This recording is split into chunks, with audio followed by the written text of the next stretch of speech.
Breaking అంతోంది. Banjara Hills NBT Nagar లో psycho వీరంగం సృష్టించాడు. నలుగురిపై కత్తితో దాడికి దిగాడు. వీళ్లలో ఒకరు హాస్పిటల్లో చికిత్స తీసుకుంటూ చనిపోయినట్లుగా తెలుస్తోంది. దీనిపై మరిన్ని అప్డేట్స్ అందించేందుకు మా రిపోర్టర్ శ్రీనివాస్ రెడీగా ఉన్నారు. శ్రీనివాస్, చెప్పండి, ఏంటి సిట్యుయేషన్? గీతాంజలి, ఈ సాయంత్రం బంజారాహిల్స్ ఎన్బీటీ నగర్ లో ఘోరం జరిగింది. ఓ పోకిరి ఆకతాయి అని చెప్పొచ్చు. ఆటో డ్రైవర్ పనిచేస్తున్న హర్బాజ్ అనే యువకుడు అక్కడ ఎన్బీటీ నగర్ లో నడుచుకుంటూ వెళ్తున్న ముగ్గురుపై అతి దారుణంగా దాడి చేశాడు. కత్తితో దాడి చేసి ఆ ముగ్గురు తీవ్రంగా గాయపరిచాడు. అయితే ఇతను పూర్తిగా నలుగురిపై దాడి చేయగా అందులో ఒకరికి బాగానే ఉన్నారు, బట్ మిగతా ముగ్గురు మాత్రం తీవ్రంగా గాయపడ్డారు. అయితే అందులో మహేష్, బాలరాజు అండ్ బబులు అనే వ్యక్తులపై అతి దారుణంగా కత్తితో దాడి చేసి వారికి తీవ్రంగా గాయపరచడంతో ఇద్దరిని ఉస్మానాబాద్ తరలించారు.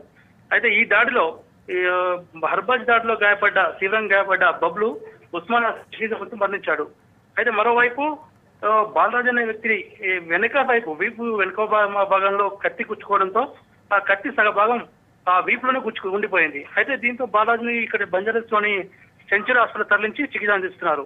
అయితే ఈరోజు సాయంత్రం ఏకదాటిగా ఫాస్ట్ ఫుడ్ సెంటర్ దగ్గర ఉన్న నలుగురిపై దాడి చేసిన ఈ ఎంపీటీ కాలనీలో రోజు పోకిరిగా చేస్తూ ఆటోలో యువతులను వేధిస్తూ తిరుగుతున్నాడని స్థానికులు చెప్తున్నారు.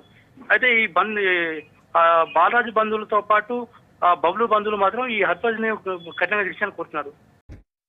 ఉంటాడు వాడు ఇంతకుముందు నుంచే సైకో, చాలా తాగితే వాడు పిచ్చోన్లాగా చేస్తాడు. ఒకటి ఆటో నుండి పైసలు తీసుకున్నందుకు చేదో కొంత కట్ చేసిండు ఫస్ట్ డే. అప్పుడు కూడా పోలీస్ కేసు అని మళ్ళీ బయటకు వచ్చిండు. ఇప్పుడు వచ్చేసి ఏం తాగిండు ఏం చేసిండు కానీ మొత్తం లైన్గా నలుగురిని పడిచిండు. ఒకరిని పేగులు బయటకు వెళ్ళినంట. నేను షాప్లో ఉన్నా, నాకు బయటకు వచ్చి చెప్పేసారు. మా షాప్కి ఎదురుగా ఒక అతను ఉంటాడు, ఆయన వచ్చి చెప్పిండు, మోహన్ అన్నట్టు ఆయన. నేను డైరెక్ట్ హాస్పిటల్ తీసుకొని వచ్చేసిన. మొత్తం చేతులు మొత్తం రక్తం. మా బాబాయ్ ఇప్పుడు వెనకాల ఇంత షాక్ ముక్క అట్లనే ఉందంట లోపల. అంటే వీళ్ళ బాలరాజు వాళ్ళ మిస్సెస్ పేపర్ షాప్ ముందర కూడా ఒక అతను కొడితే పేగులు బయట పడిపోయినాయి.